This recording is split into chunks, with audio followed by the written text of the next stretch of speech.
अस्सलाम वालेकुम ख़वातीन और हज़रात, प्रोग्राम बनाम सरकार की नई एपिसोड के साथ रवाना बॉबी आपके सामने मौजूद है। तमाम देखने वालों का बहुत बहुत शुक्रिया। ख़वातीन और हज़रात, जिस तरह से आप जानते हैं कि एक वक्त हुआ करता था जब लोग इन्वेस्टमेंट की बात करते थे तो उनकी कोशिश होती थी कि प्रॉपर्टी में इन्वेस्ट किया जाए, क्योंकि प्रॉपर्टी की वक्त के साथ साथ एवेल्यूएशन बढ़ जाती है, उसकी वैल्यू बढ़ जाती है, वो आपको फ़ायदा देती है।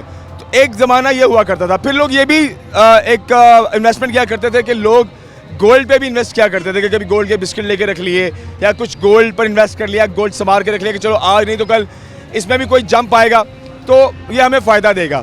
आजकल मैं आपको बताता चलूँ, जो सूरत हाल है सोने की, वो इस टाइम आसमान से भी ऊपर वाले दूसरे आसमान से बातें कर रहा है, कहा जाए तो गलत नहीं होगा, क्योंकि एक मोहतात अंदाजे के मुताबिक एक राउंड फिगर आपको बताता हूँ मैं। तो इस वक्त पाकिस्तान में जो गोल्ड की कीमत है वो तकरीबन 3.5 लाख रुपए फी तोला के राउंड है। मतलब अब 3,52,000 भी किसी जगह पर है, कहीं 55 है, कहीं 58 है, कहीं 60 है, लेकिन हम एक अंदाजे के मुताबिक 3.5 लाख रुपए फी तोला का रेट है इस टाइम पाकिस्तान में सोने का।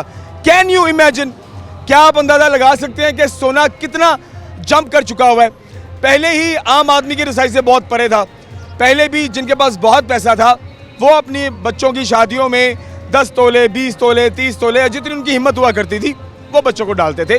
5 तोले भी डालते थे। कई लोग तो सोने की छोटी छोटी बालियाँ, कोई कंगन डाल दिए या कोई लॉकेट सेट डाल दिया, जिसमें जितनी हैसियत हुआ करती थी वो उतना अपने बच्चों को, अपनी बच्चियों को उनको जहेज़ में दे दिए या उनको वैसे बनवा के दे दिए। फैमिलीज़ में आए दिन बच्चों के बर्थडेज़ पे या किसी फंक्शन में फैमिलीज़ में एक दूसरे को लेन देन में लोग गोल्ड की भी जो है वो लेन देन किया करते थे। मुख्तलिफ ख़ानदानों में, मुख्तलिफ फैमिलीज़ में ये रस्म और रिवाज भी चलता है। लेकिन इस वक्त बहुत मुश्किल है। मेरा नहीं ख्याल कि इस वक्त रस्म रिवाज भी निभाए जाते होंगे, क्योंकि सोना इतना महंगा हो गया भाई, सोने को कोई हाथ नहीं डाल रहा। बिल्कुल जो अपर लेवल है वो शायद गोल्ड को ख़रीद रहा होगा और वो शायद शादियों में, फंक्शंस में या लेन देन में कहीं इस्तेमाल कर रहा होगा सोने को। जो मिडिल तबका है और जो लोअर तबका है भाई, उसके लिए तो सोना एक ख्वाब हो चुका हुआ है, कहा जाए तो गलत नहीं होगा। और लोग अब क्या करते हैं, लोग कहते हैं भाई ठीक है, दिखाना ही है ना, आर्टिफिशियल ज्वेलरी की जानिब आ जाओ। अब लोग आर्टिफिशियल सेट बनवाते हैं जो कि एज पर गोल्ड लगते हैं, मतलब उनका डिज़ाइन, उनकी मेकिंग, वो गोल्ड कलर। कई लोग सोने का पानी चढ़ा लेते हैं या कई लोग सिर्फ आर्टिफिशियल। इतना अच्छा मार्केट में जो ज्वेलरी अवेलेबल है कि वो एज पर गोल्ड ही लगती है, वो एज पर चांदी ही लगती है, असल में वो गोल्ड होता नहीं है।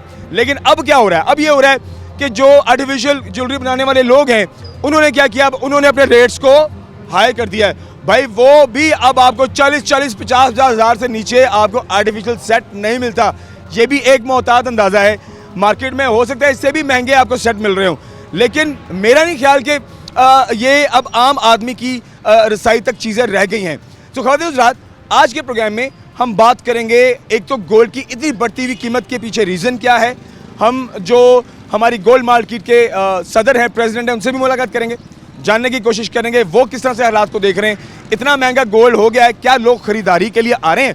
क्योंकि सुनार एट द एंड फ़ायदे में होता है, वो ख़रीदे या बेचे उसको फ़ायदा ही फ़ायदा है। और मैंने ये भी सुना है कि सुनार जो होते हैं ना भाई, अपने माँ बाप के भी सगे नहीं होते, ठीक है। तो ये भी कहीं कोई जो है वो बातें हैं, क्या सराइयाँ हैं। लेकिन at the end of the day बात करेंगे सोने की बढ़ती कीमत पे, और फिर जो आर्टिफिशियल ज्वेलरी मार्केट में बिक रही है उसके क्या रेट्स हैं, क्या खरीदार खरीद रहा है या वो बेचारा आता है और विंडो शॉपिंग करके चला जाता है। सो आइए चलते हैं, प्रोग्राम में आगे बढ़ते हैं, प्रोग्राम में चीज़ें शामिल करते हैं और आम आवाम की आवाज़ पहुँचाते हैं बनाम सरकार। आइए आगे बढ़ते हैं। रात जिस तरह से प्रोग्राम के आगाज़ में चीज़ें शामिल की हैं कि जो गोल्ड का रेट है वो बहुत फ्लक्चुएट हो रहा है, अप एंड डाउन आ रहा है, और डेली बेसिस पे अप एंड डाउन आ रहा है। दिस इज़ वेरी रेयर, यानी ये बहुत कमोबेश देखा गया है कि एक ही दिन में कभी 24 घंटे में वो 20-30 हज़ार पे अप होता है और अगले ही दिन वो डाउन होता है। सो ये सिचुएशन जो है वो बड़ी ही परेशान कुन है इस वक्त, क्योंकि जिस तरह से हालात चल रहे हैं इट्स वेरी डिफ़िकल्ट कि सोना ख़रीदार जो है वो मार्केट में आए। अभी हमारे साथ चौधरी मोहम्मद अरशद साहब मौजूद हैं, आप प्रेसिडेंट हैं गोल्ड मार्केट रेल बाज़ार में।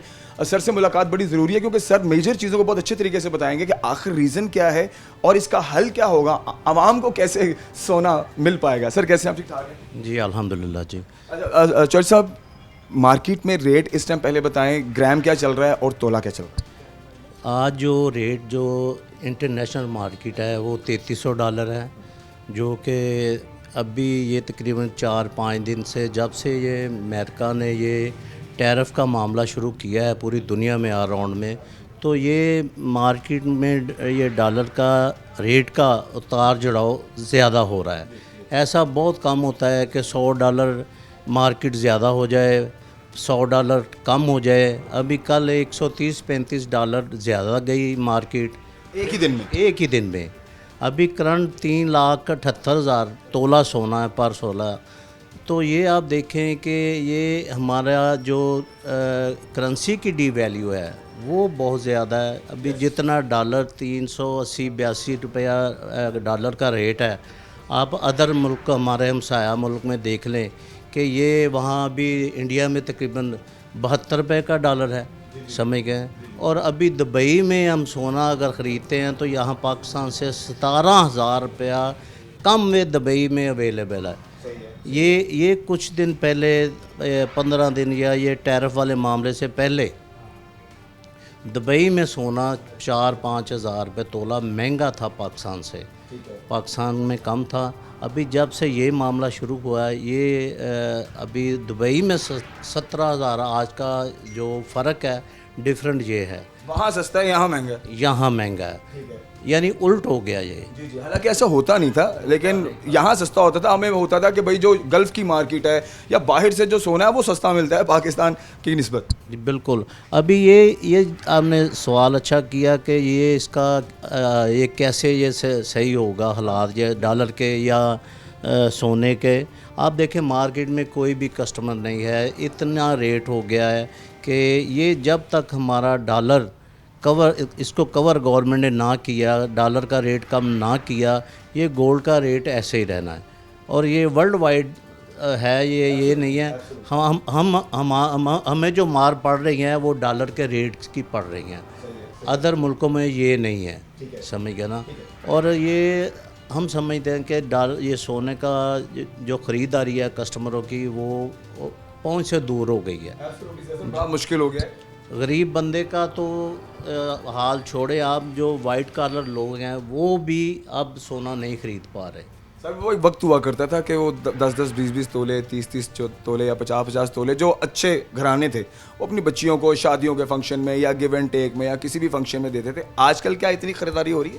आज पहले होता था कि जब कोई अच्छी फैमिली ख़रीदारी के लिए आती थी और वो जितनी चीज़ें गिफ्ट लेती थी ना अपने काम वालों को देने के लिए, रिश्तेदारों को देने के लिए छोटे छोटे गिफ्ट लेती थी, अब वही ख़रीदारी अपने लिए कर रहे हैं, वो गिफ्ट रह गए हैं। इसमें हम बात करते हैं, एक छोटे से ब्रेक की जाने जाते हैं, खबरों के साथ वापस आते हैं और चौधरी साहब के साथ बड़ी डिटेल डिस्कशन है। अभी तो हम ये अपर क्लास की बात करें, अभी हम मिडिल क्लास की भी बात करेंगे कि वो कहाँ जाएगा, वो किस तरह से ख़रीदारी कर पाएगा, वो किस तरह से अपने फंक्शंस देख पाएगा और उनमें जो अपने मामलात होते हैं उनको किस तरह से देख पाएगा।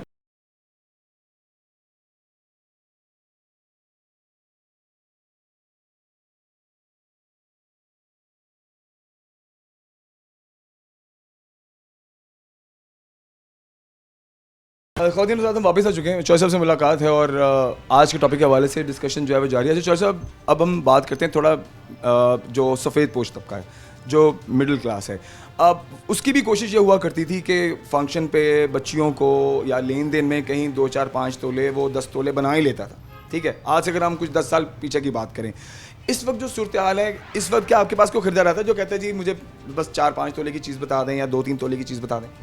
देखें, ये मैंने आपको पहले कहा कि जो गरीब बंदा था, जो वाइट कॉलर बंदा था, वो तो ये गोल्ड ख़रीदने का सोच भी नहीं सकता।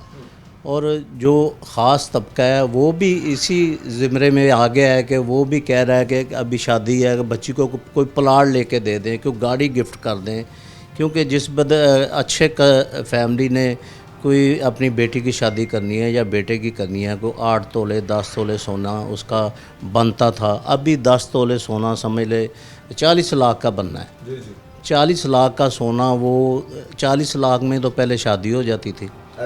तो अभी वो 10 तोले सोना डालने का सोचता ही नहीं है। वो कहता है कोई और चीज़ बच्ची को या बच्चे को गिफ्ट दे दें, हम आर्टिफिशियल से गुजारा कर लेते हैं, समझ गए ना। और दूसरा कि रेट अभी इतना ऊपर जा रहा है, हमें इतना लॉस में हम जूलर बरादरी जा रही है। काम तो पहले ही बिल्कुल नहीं है।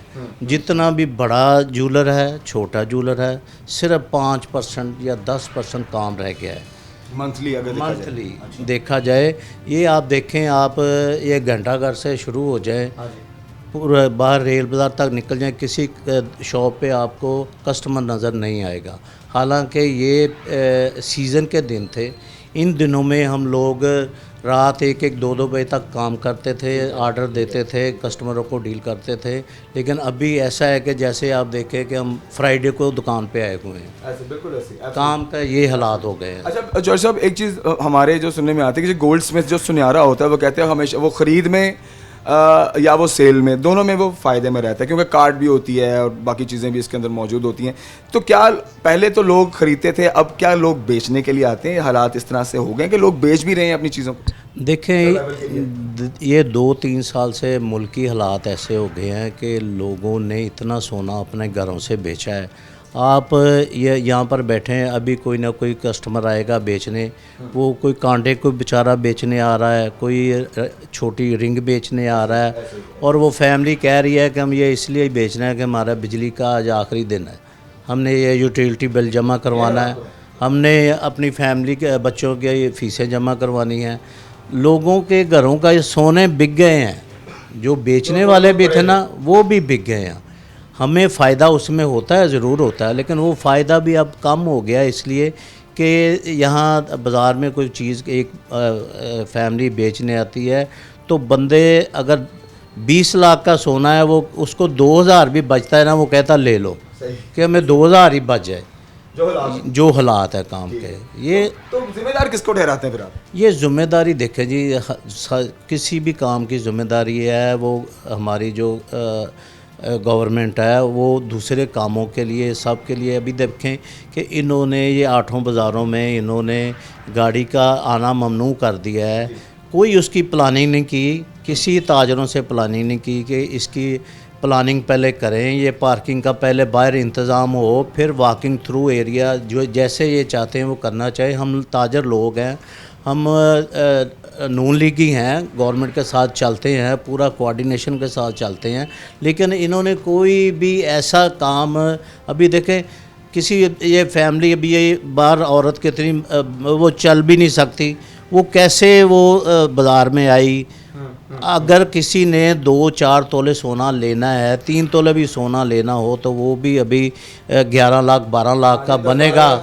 वो 12 लाख अपने पर्स में डाल के वो पैदल कैसे आएगी, समझ गए ना। वो ज्वेलरी का कस्टमर ये चाहता है कि मैं अपने पैसे गाड़ी स्कोर, अब शॉप के आगे गाड़ी लगे, मैं पैसे भी मेरे स्कोर हो, और जो मैं ख़रीदारी करूं ज्वेलरी वो भी मैं अपनी सेव करके घर लेके जाऊं। और क्राइम इतना बढ़ रहा है, वो इसीलिए बढ़ रहा है, हमारी ज्वेलरी से वाबस्तगी जो काम की ज़ीरो हो रही है, वो क्राइम की वजह से भी हो रही है कि हमारा सोना हमारी दुकानों पे सेफ़ नहीं है, हमारे घरों में सेफ़ नहीं है।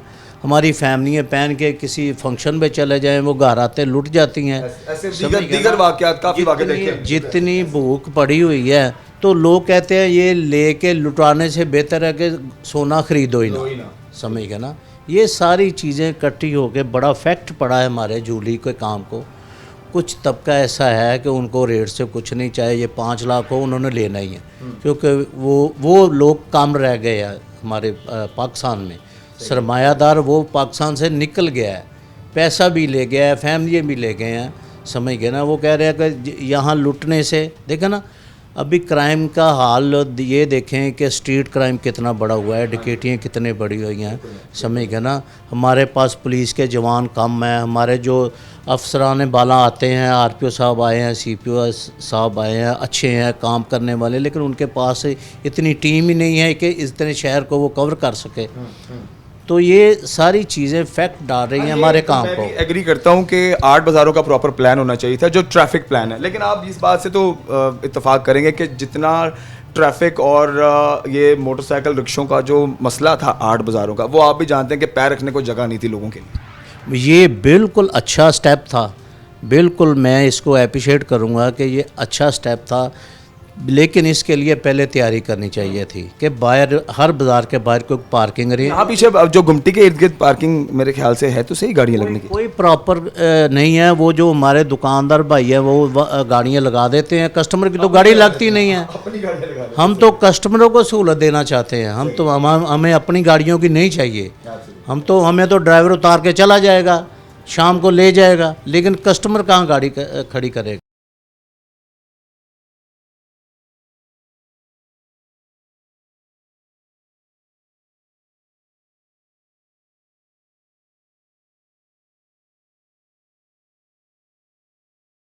तो ये जैसे आप being president of this gold market, फिर आप ज़रा मशवरा या मुशावरत के साथ सबको वन पेज पे लेके आने के भाई अपनी गाड़ी अपने ड्राइवरों को बोलें ड्रॉप करें और चले जाए, गाहक की गाड़ी लगने की जगह छोड़ें।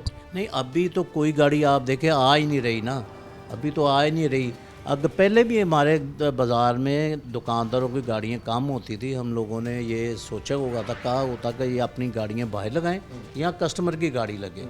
क्योंकि मैं सुप्रीम अंजुमन ताजरा का भी प्रेसिडेंट हूँ, तो ये सारी ये मीटिंगें होती रहती है, डीसी साहब से भी होती है, सबसे होती है, लेकिन ये प्रॉपर इनसे, ये तो अच्छा काम है, जो चीज़ सही हुई है उसको हम बिल्कुल उनके साथ हैं। किसी भी मीटिंग में हम उनको कहते हैं कि हम आपके साथ हैं, लेकिन प्लीज़ ऐसा कर दें एक काम कि कस्टमर आए गाड़ी में, वो उतरे, वैले सिस्टम हो जाए। कस्टमर ऑल्सो अग्री, सारी दुनिया में वैले सिस्टम है। बस सारी दुनिया, वो कस्टमर उतरे, गाड़ी बाहर चले जाए, पार्किंग ना हो किसी की भी।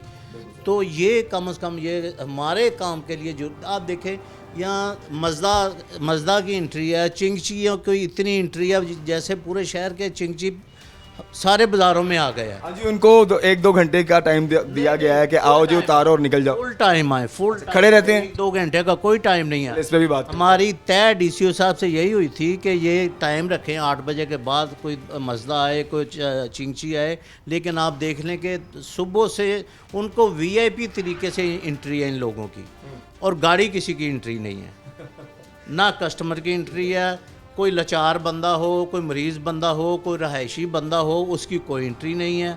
ये चिंगची, मज़दा, एवरी छोटी जो बड़ी गाड़ियाँ वो आ रही हैं। अच्छा चौधरी साहब, उसके चिंगची को अलाउ करने का रीज़न भी ये था कि देखें गोल मार्केट सारी यहाँ पर मौजूद है, माल आना है, माल जाना है, तो वो एक रीज़न भी था कि इनको अलाउ करने के पीछे ये भी एक वजह थी। तो आप इस वजह को ठीक नहीं मानते? देखें बॉबी बेटा, अगर वो उनका रीज़न देख लिया इन लोगों ने, देखें उनका देख लिया, और जो यहाँ करोड़ों अरबों रुपए का काम कर रहे हैं और रेवेन्यू भी देते हैं, टैक्स भी देते हैं, हर चीज़ें देती हैं, उनका इनको ख्याल नहीं है।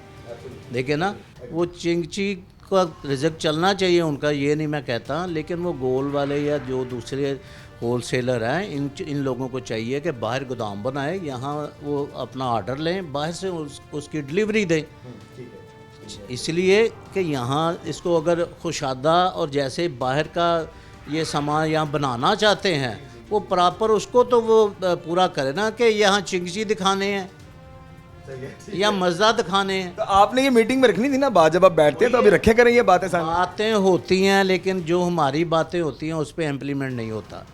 हमसे मीटिंगें होती है जस्ट फ़ोटो सेशन के लिए, समझ के ना, लेकिन करनी उन्होंने अपनी मर्ज़ी है। अच्छा, वैसे जॉय साहब, हमने तो हमेशा यही सुना है कि जब मुस्लिम लीग नून की जब भी हुकूमत आई है, बिज़नेस कम्युनिटी को बहुत रिलीफ मिला है, बिज़नेस कम्युनिटी को बहुत फ़ायदे दिए उन्होंने, उनको काम करने के बहुत ज़्यादा चांसेस दिए हैं। तो देखिए, ये एक बहुत बड़ा सेक्टर है गोल्ड का, जितने सोने का काम है ये टॉप ऑफ द लाइन है, प्रॉपर्टी के बाद या प्रॉपर्टी के भी बराबर का ये काम है इन्वेस्टमेंट में अगर बात की जाए। तो क्या इस बार आपको लग रहा है कि कुछ उस तरह से चीज़ें नहीं हो पा रही जिस तरह से नवाज शरीफ साहब, शहबाज शरीफ साहब चीज़ें करते थे? देखिए जी, ये ताजर दोस्त हुकूमत हुआ करती थी। देखे, मैं समझ ले कि नून लीग का हमारी वाबस्तगी है, रहेगी, ये टूटने वाली नहीं, लेकिन जो ताजरों को सहूलतें मिलनी चाहिए थी वो बिल्कुल नहीं है। इस दफ़ा तो बिल्कुल नहीं है, क्योंकि ये समझ लें कि ये मिक्स गवर्नमेंट है, तो इसमें किसी की चलती है, किसी की नहीं चलती। जो नवाज़ शरीफ के पहले दौर में उसकी हुकूमतें थी, उसमें ताजरों को फ़ायदा भी मिला था। मरीम नवाज़ साहबा से आप इनकी कारकर्दगी से खुश नहीं हैं?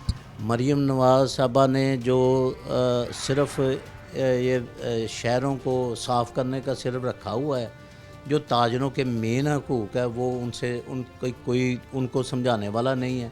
कोई उनको देखे ना, ताजरों को क्या रिलीफ दे रहे हैं कुछ। ताजरों ने देखें चौधरी साहब, ताजरों ने बड़ा कमाया है, ताजरों ने अपना आप बनाया है, इसमें तो कोई शक नहीं है ना कारोबार में। ताजरों ने जितना बनाया था ना वो समझ के खा गए ताजर। ये जूली में देख लें, आप देखें मेरे से इंटरव्यू जूली के हवाले से कर रहे हैं।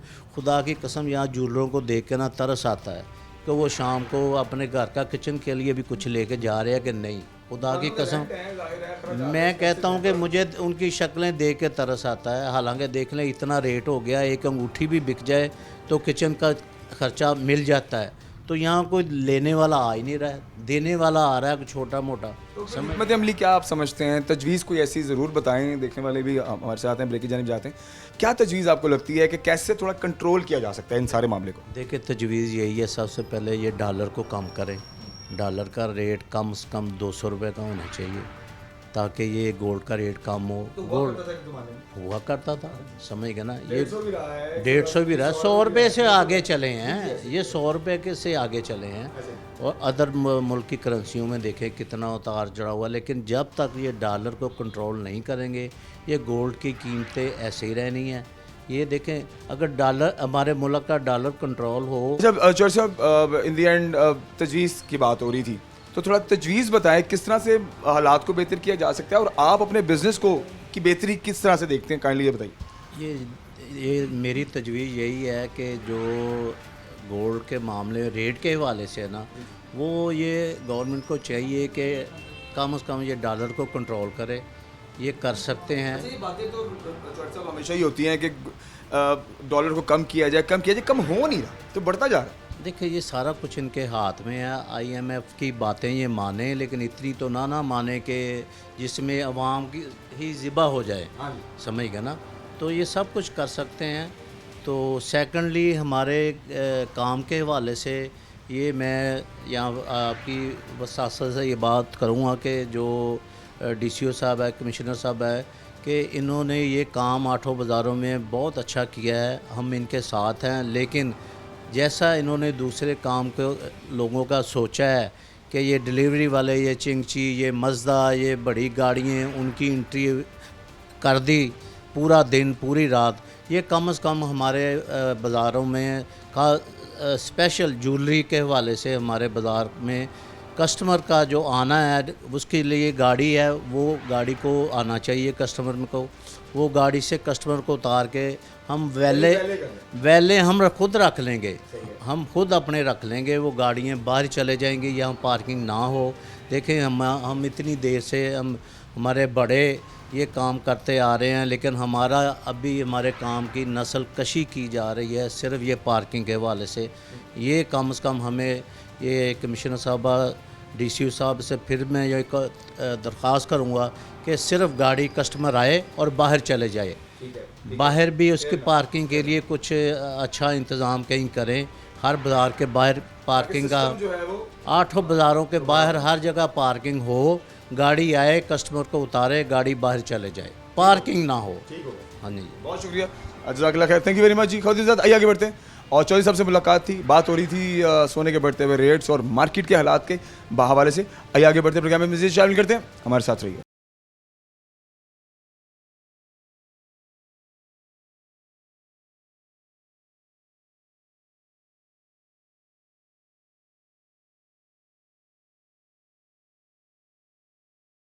ख़वातीन हज़रात, सोने की कीमत तो तकरीबन आसमान से अब दूसरे आसमान तक पहुंच गई हुई है और ख़रीदारी बहुत मुश्किल है। चौधरी साहब की बातें आपने सुन ली हैं कि मार्केट के हालात बहुत ही ज़्यादा डिस्टर्ब हैं।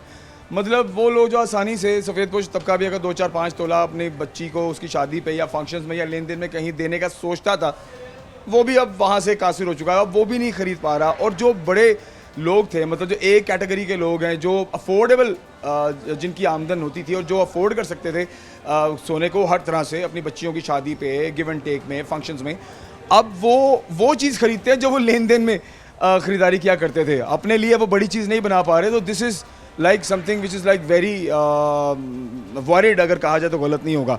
सो आइए अभी हम आर्टिफिशियल साइड पर आए हैं, क्योंकि अब सोने के रेट्स तो हाई हो गए, तो जाहिर है अब जो आर्टिफिशियल ज्वेलरी है, आर्टिफिशियल ज्वेलरी अब लोग ज़्यादातर इतफाक़ करते हैं कि आर्टिफिशियल ज्वेलरी ली जाए, बच्चियों को फंक्शंस पे, शादियों पे आर्टिफिशियल ज्वेलरी पहना दी जाए तो भी काम चल जाएगा, ठीक है। सो वो एज़ पर ओरिजिनल ही होती है, लेकिन वो ओरिजिनल नहीं होती। सर मैं समझ, सर कैसे हैं, ठीक ठाक है? अल्हम्दुलिल्लाह जनाब। क्या नाम है आपका? नवीद शहजाद जनाब। नवीद भाई कितना अर्सा हो गया काम करते हैं? मुझे तकरीबन 12 साल हो गए सर। 12 साल हो गए। आर्टिफिशियल ज्वेलरी पहले बहुत कम रेट्स में हुआ करती थी, हमें पता है, जब गोल्ड सस्ता होता था। अब क्योंकि सोना इतना महंगा हो गया तो अब आर्टिफिशियल ज्वेलरी का तो बड़ा अच्छा काम चल रहा हो। अल्हम्दुलिल्लाह जी सब ठीक ठाक चल रहा है। आते हैं लोग खरीदारी के लिए? आते हैं, बिल्कुल शक आते हैं। और ज़्यादातर लोग डिमांड क्या करते हैं? ज़्यादा ये सोने की लुक की चीज़ मांगते हैं ज़्यादातर लोग ना, कि जो जरा दिखाएं ज़रा बाहर। जैसे ये हमारे पास ये सेट होते हैं, हाँ जी, ये गोल्ड की लुक के हैं, बिल्कुल सोना पॉलिश हैं ये। आए जरा करीब से दिखाएं। ये देखने में बिल्कुल ये बिल्कुल दिखने में ऐसे ही जैसे कि गोल्ड है। गोल्ड की तरह। हाँ जी। और जैसे ये आज का ट्रेंड चल रहा है, ये बिल्कुल सोने की कापी बना दी है, ये देखें। वाह वाह तो ये वाह, बिल्कुल लाइक ओरिजिनल है, बिल्कुल।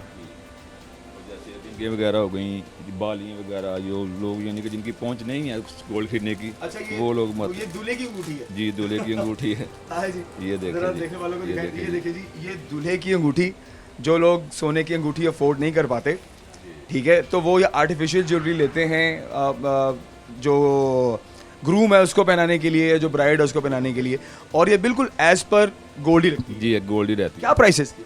ये हमारे पास तकरीबन 500 रुपये की है जनाब। 500 की, दैट्स इट। ओनली 500। अच्छा, ये जो सेट आपके पास है, ये जिसको मैं भी देख रहा हूँ, ये इसकी प्राइस कितनी? ये हमसे जी कस्टमर ले जाते हैं 3000 रुपये की। आगे वो डिमांड करे तो जो 10 का बेचे, 15 का बेचे, हमें को हमारा होलसेल का काम अच्छा, होता आप होलसेल करते हैं? जी, जी। अच्छा, एक चीज़ जैसे कि अब आपने देखा होगा शादी ब्याह के फंक्शन में वो जो बड़े गहने होते हैं मोतियों वाले, जो बहुत ब्राइडल्स को स्पेशली पहनाए जाते हैं, वो कितने तक का मार्केट में मिलता है? वो मार्केट में जी 4000 से लेकर 10-12 हज़ार तक मिल जाता है, आराम से? आराम से मिल जाता है। हाँ जी। और आपके पास ग्राहक आते हैं क्या, ऐसे ग्राहक भी आते हैं जो कहते हैं कि जी इस बार तो गोल्ड की जो है वो खरीदारी बड़ी मुश्किल है, तो कोई ऐसी चीज़ बताएं और मुनासिब बताएं जो हमारा गुजारा हो जाए? हमारे तो ऐसी आते ही कस्टमर सारा यही है जी, कि गोल्ड महंगा हो गया, हम नहीं ले सकते, वक्त गुजारना है, ये चीज़ दे दें, ये दे दें, हम डिमांड पे उन्हें दे देते हैं, परचेज कर देते हैं हमसे। अच्छा, मैंने वैसे सुना था होलसेल में ये रेट है, तो जब आप रिटेल में जाते हैं तो उसमें मुझे बताएं कि फिर रेट्स में कितना कुछ फ़र्क आ जाता है। मिसाल के तौर पे मैंने सुना है कि आर्टिफिशियल के भी अब रेट काफ़ी हाई हो गया हमें ज्वेलरी के। हाँ जी, बिल्कुल ऐसी है जैसी ये सेट मैंने बताया कि हम भी इसमें ज़ाहिर है कुछ कमाई करके दे रहे हैं। आपकी तरफ से ये 3000 3,000 का, लेकिन जो हमसे जो सुनार लेके जाएंगे वो 10 का बेचें, 5 का बेचें, मोती शोती लगा के सजा सजा। जैसे मर्जी बेचे। हाँ जी, अगर हमारे पास भी कस्टमर आता है ना, वैसे कस्टमर आता है, हम भी उसे भी 3,000 के देते हैं। ठीक है, जी चलिए ये तो अच्छी बात है। चलिए इसका मतलब ये है कि अब माशाल्लाह आपका कारोबार अच्छा जा रहा है। अल्हम्दुलिल्लाह। गोल्ड वालों का बैठा बैठ गया। में बैठा बैठ गए। चलिए ठीक है, बहुत शुक्रिया। आइए आगे बढ़ते हैं। ख़ुद सोने के साथ साथ चांदी भी ऑफ कोर्स पहनाई जाती है, लोग पहनते हैं, चांदी के सेट बिकते हैं, चांदी की चीज़ें होती हैं और लोग पहनते भी हैं शौक से। सो चांदी के रेट पे हवाले से भी हम बात करें, क्योंकि अब हम बात करें तो फिर क्यों ना ओवरऑल बात की जाए। सो हमारे साथ शॉप के ऑनर मौजूद हैं। सर अस्सलाम वालेकुम। वालेकुम सलाम। सर क्या हाल है, ठीक ठाक है? ठीक, शुक्र। क्या नाम है सर आपका? मोहम्मद रशीद। जी भाई, कितने अरसे से काम कर रहे हैं? माशाल्लाह 30 साल। 30 साल से। चांदी देखिए, पहले एक दौर था चांदी के रेट्स बड़े कम होते थे, अब सोना बहुत महंगा हो गया, तो चांदी की तो चांदी हो गई। नहीं, चांदी क्या होगी? अभी तक चांदी की चांदी नहीं है नहीं। काम होगा तो फिर ही हो। चांदी तो फिर भी चले अफोर्डेबल है। क्या प्राइस चल रहा है इस टाइम फी तोला चांदी? 3500। 3,500। हाँ जी, तो 3,500 तो अफोर्डेबल है। हाँ जी। तो लोग आते हैं सेट खरीदने के लिए, चीज़ें खरीदने के लिए चांदी की, ज़ाहिर है मुख्तलिफ किस्म की चीज़ें बनती हैं चांदी से। में सकत ही नहीं है, इतनी चीज़ें खरीदें जो। लोग नहीं आ रहे। आपका तो होलसेल का काम है। होलसेल का काम है, आपके सामने है। यानी अभी तो ये ग्राहक खरीदारी करते रहे, तो देखिए सर ने बालियाँ खरीदी। वो इतने से क्या होता है? हाँ नहीं, वो तो मैं समझता हूँ। क्या लगता है आपको, रीज़न क्या है? रीज़न यही है कि मुल्क के हालात नहीं सही, बेरोज़गारी है, इसी वजह से सारे काम। अच्छा, आप सर अस्सलाम वालेकुम। वालेकुम। कैसे हैं, ठीक ठाक? जी अल्लाह का। आपने अभी बालियाँ खरीदी हैं, मैं देख रहा था, तो किसके लिए खरीदी हैं और कितने की खरीदी? ये कस्टमर के लिए ली हैं, ये भी बहुत मुश्किल से ले रहे हैं कस्टमर। ये बालियाँ भी मुश्किल से ले रहे हैं? जी, क्यों, रीज़न क्या लगती है? ये पहले 300-400 में बनती थी, अब 1000 में बन रही हैं। ठीक तो हम 1000 की इधर से लेके जाएंगे तो गाहक को कितने की देंगे? हम भी तो 200-300 कमाएंगे ना। जाहिर बात। गाहक पैसे। तो 3 जगह से 4 जगह से चीज़ होकर जानी है तो रेट ने बढ़ना ही है। जी, तो जब कस्टमर नहीं लेगा तो हम इधर क्या लेने आएंगे। सर कस्टमर देखिए सोने का कस्टमर नहीं है मार्केट में, समझ में आती है क्योंकि रेट ही 3.5 पौने 4 लाख हो गया है। लेकिन चांदी की या जब आर्टिफिशियल ज्वेलरी की बात करते हैं तो वो तो अफोर्डेबिलिटी में आ जाता है कहीं ना कहीं। वो अफोर्डेबल तो आ रहा है, लेकिन कस्टमर की वो उधर रीज़न ही नहीं है, क्योंकि गोल्ड की चीज़ जो है या चांदी की चीज़ है वो तो बिक जाती है, तो जो आर्टिफिशियल है वो बस ज़ाया है। हाँ जी, बस वो भी लोग आज वो देखो सामने आर्टिफिशियल वाले हैं, वो खाली बैठे हैं। हाँ, हमने ही उधर आना है, जो कस्टमर को चीज़ चाहिए कभी ले गए कभी नहीं, मतलब कि चीज़ तो वही है ना जो चले, रिज़्क के लिए है ना, लेकिन बस ऐसे ही है। तो देखिए रिटेलर जो है कहीं ना कहीं अपना मार्जिन रख लेता है। अब रिटेलर के पास जब ग्राहक आता है, आप बाहर मार्केट में बैठे हैं तो आपके पास एक कंप्लीट एनालिसिस है, आप जरा रीड करते हैं भाई ग्राहक आ रहा है खरीद के जा रहा है या सिर्फ पूछ के जा रहा है। तो ज़्यादातर लोग पूछ के जाते हैं, खरीद पूछ के जा रहे हैं बस। रेट पूछने चले जाते हैं। अगर सारा दिन में अगर 20 कस्टमर है तो उसमें एक भी बहुत मुश्किल से लग रहा है, वो भी जाके कस्टमर वापस आ रहा है, वो भी अच्छे पैसे लगाएंगे तो आएंगे, वरना नहीं। शादी ब्याह के फंक्शंस तो जैसे होते हैं, अभी देखें ना सीज़न गुजरा है तो सीज़न तो अच्छा लगा होगा आपका। तो सोने का रेट ही नहीं खड़ा कहीं भी हो रहा, तो सीज़न कैसे लगेगा। सीज़न बस ये एक को आधा काम आ गया तो वो सीज़न तो नहीं है ना। घर के जो खर्चे हैं, जो मामलात ज़िंदगी है, वो कैसे बसर होगी। बेहतरी कैसे फिर आप देखते हैं मुझे पहले ये? बेहतरी बस यही है कि अल्लाह पाक हालात मुल्क के बेहतर कर दे, को सोने का रीज़न हो जाए, बस अल्लाह पाक बेहतर कर यानी सोना अगर बैलेंस हो जाए या कुछ नीचे आ जाए तो फिर बेहतर हो सकता है। दे इंशाल्लाह। डॉलर तो फिर नीचे होगा नहीं तो सोना नीचे होगा नहीं। हाँ जी, तो कोई बात नहीं, फिर अल्लाह पाक ने जो रिज़्क लिखा है वो तो मिलना ही मिलना है। कोई अपील कुछ करना चाहेंगे, कोई बात करना चाहेंगे? गवर्नमेंट जाहिर है इस के तवासत से लोग देख रहे होते हैं। जो माड़े दुकानदार हैं उनका ख्याल होना चाहिए, काम होगा तो बस वो भी अपना रिज़्क कमाएंगे ना। जी, आइए आगे बढ़ते हैं, चीज़ें शामिल करते हैं।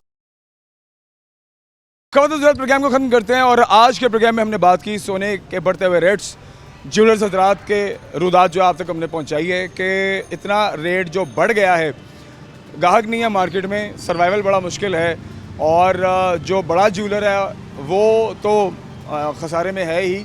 लेकिन at the end of the day हम अक्सर ये देखते हैं, जो हम बात करते हैं इसमें कहीं कोई गलत बात भी नहीं है कि जो सुन्यारा है वो बेचे या ख़रीदे वो हमेशा फ़ायदे में रहता है।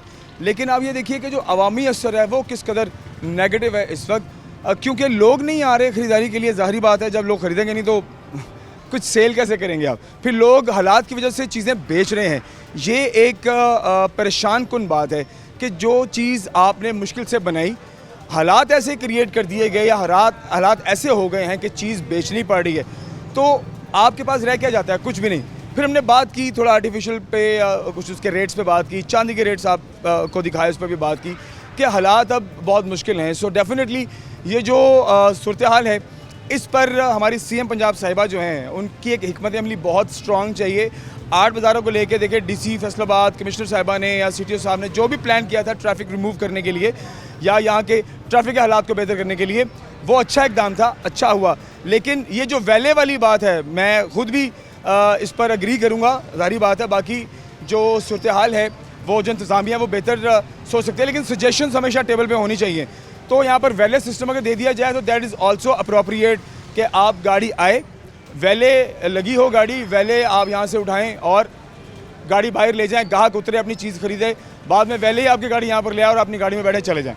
तो ये एक तजवीज़ भी है जो कि यहाँ के प्रेसिडेंट साहब चौधरी अरशद साहब ने रखी है, इस पर भी गौर किया जा सकता है। फिर इसके साथ साथ वो तमाम तर लोग जो इस बिज़नेस से वाबस्ता हैं उनकी एक रुदात है, उनके मसाइल हैं इस मार्केट को लेकर के, सो इन पर भी सोचना बहुत ज़रूरी है। एंड आई विश कि आने वाले दिनों में ये हालात बेहतर हो जाएंगे। सोने का रेट कम हो, डॉलर का रेट कम हो, ये बात करना तो आम बात है। असल में पाकिस्तानी रुपये की वैल्यू जो डी वैल्यू होती चली जा रही है, इस पर गौर करना बहुत ज़रूरी है। जब तक ये बेहतर नहीं होगी तब तक कुछ भी बेहतर नहीं होगा। अपना बहुत सारा ख्याल रखिए। इंशाल्लाह मुझे पूरी उम्मीद है आज के प्रोग्राम की वजह से जो चीज़ें हमने प्रोग्राम में शामिल की, जो हालात आपको दिखाए, उससे आने वाले वक्त में कुछ तब्दीली हमने देखने को ज़रूर मिलेगी। अपना बहुत सारा ख्याल रखिए। इंशाल्लाह के प्रोग्राम में मिलते हैं। अल्लाह हाफ़िज़।